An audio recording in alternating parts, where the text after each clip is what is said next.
right, check out this brand new CCTV footage right here.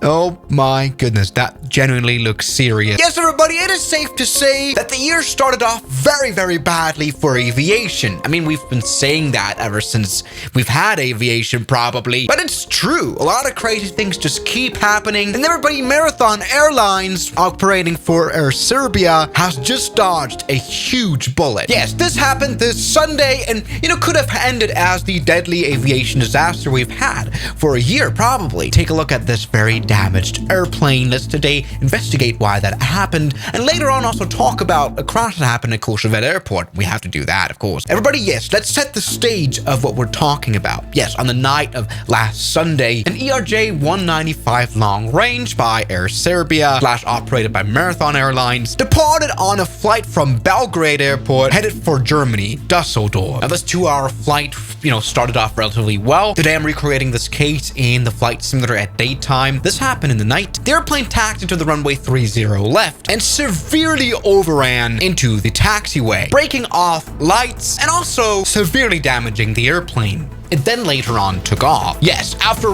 touching ground, the airplane took lift, which is probably the craziest part. So, now you might understand, well, how close this actually was to pure disaster. You might be wondering now, well, why did this happen then? This is an 11,000 foot long runway according to the flight simulator. Plenty long enough. We shall examine. All right now. Welcome aboard the Embraer. As per instructed by ATC, this airplane is taxiing to runway 30 left. We do have ATC recordings. Serbia 86 Charlie, approaching Delta 6 ready. Roger, Serbia 86 Charlie, hold short promise. With which we can kind of understand what went wrong last Sunday. Here we are taxiing past Belgrade's brand new runway, which was just opened like 8 months ago. And once again, it is insanely long. Definitely long enough for the Embraer E195. But what we're about to do will already show why everything went wrong that day or that evening. Yes, Serbia 86 Charlie, line up and wait by Delta 6, runway 30 left. Serbia 86 Charlie. Well, what is this airplane doing?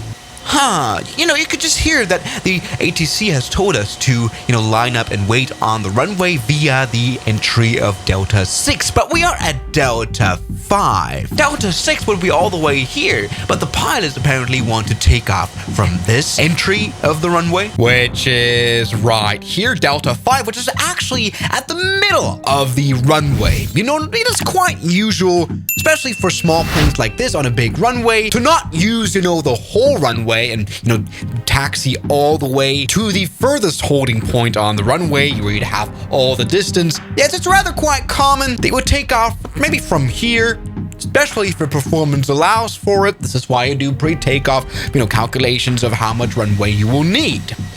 Well, it was quite interesting, though, how the pilots, after they were cleared for takeoff, lined up on runway 30 left on the middle of the runway from Delta 5. That was noticed by the tower, which suggested that, maybe taking off from here wouldn't be long enough. Serbia 86 Charlie Tower. Air Serbia 86 Charlie Tower. Are you familiar that you entered runway by Delta 5 intersection? Yes, Dora is 22 actually, sorry. Dora is 1273 meters. I assume that's not enough. The tower also suggested a backtrack, so, going to the other end of the runway to use that a little bit. Come on, we've got this brand new big old runway. Why would you use only a small part of it? If you need, you can commence backtrack and live nav above Delta 6. Now, for your information, this is the only recording of the ATC I found. And for some reason, the pilot's words have been cut out, but we know what the tower is saying. Okay, able to depart via Delta 5. A part that only has a TORA, so a takeoff runway available of 1,200 meters. Not nearly long enough for an ERJ-195. But they did this anyway. They took off, and they really did. So let's maybe go ahead and see if we can do that here in the flight simulator. After all, people in hindsight are saying that the tower should have, interrupted it, should have done something, should have canceled takeoff clearance. But obviously, as always, it's the pilot who's in command and not the air traffic controller. And he doesn't have responsibility of the airplane. But there we go, here we go, we're taking off and we're already in the displaced threshold, which maybe the pilots were planning on doing anyway. This airplane doesn't take off. Obviously, here we can figure that the cause of this accident was some sort of pilot error. because they wanted to take off from the Delta 5 intermediate taxiway holding point so desperately. 386 Charlie, is everything okay? No, we have probably to go back, number 1. Delta Charlie, 86 Charlie, we have probably to go back to land, number 1. Now, after about 30 minutes of flight, the airplane returned back safely. Meanwhile, Microsoft Flight Simulator 2020 doesn't quite show the damage that we've just done to our airplane. I think we can use our imagination and just land badly. It doesn't really matter. The flight started off very poorly, and so it will end. Good. That was...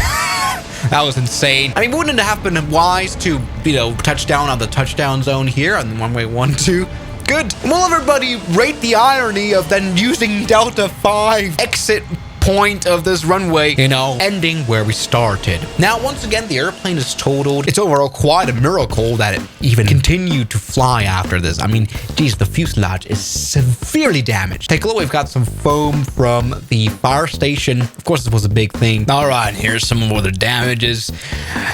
Wow, what a uncomfortable situation for the pilots indeed. Now the story is still very much unfolding. First of all, we don't really know. Well, why did the pilots do, once again, this miscalculation of takeoff performance and wrong decision to take off from that runway? That is something that investigation will have to show. Meanwhile, it's interesting to see how pissed Air Serbia was then, because its Greek operator, Marathon Airlines, made this mistake in names of their airline with their livery. Blah, blah, blah, blah. They apologized and everything, to the passengers and all that stuff. But what's interesting is that Air Serbia practically sacked Marathon Airlines now. They terminated the cooperation with the company as of tomorrow. I think overall, relatively good PR reaction. Very standard, saying Air Serbia will not make any announcement regarding the details of the flight while investigation is still in progress. Very standard PR once again, although relatively standardly written for what happened. This was genuinely close to proper disaster. I'm glad everyone was safe. Now let's move on to Courchevel indeed. Yes, indeed, everybody, the famous Courchevel airport. I've made literally countless video about this very interesting airport in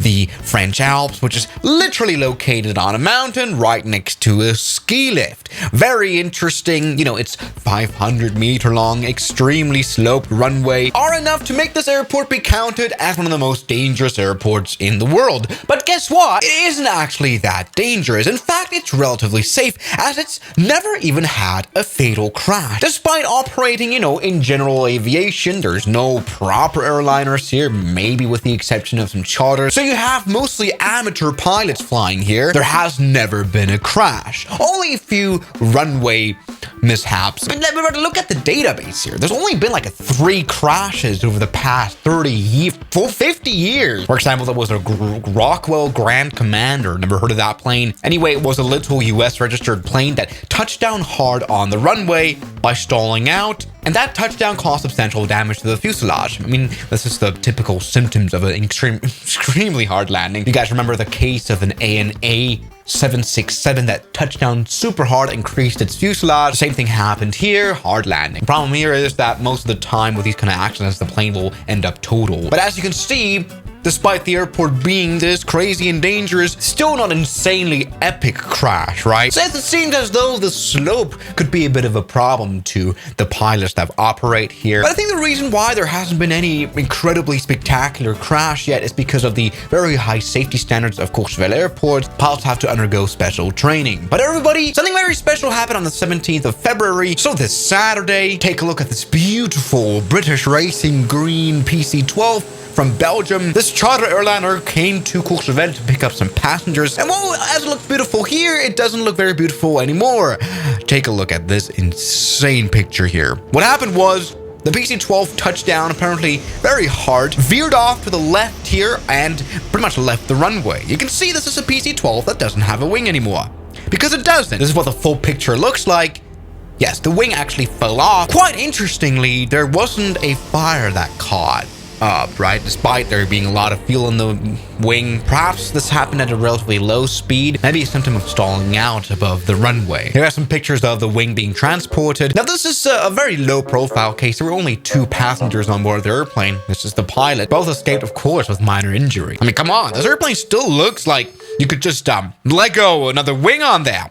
No problem at all. Everybody quite ashamed for the PC-12 for sure, but we can be very glad that nothing happened. So everybody, that is flying to Courchevel. Can sometimes be quite tricky, but interestingly enough, very rarely deadly.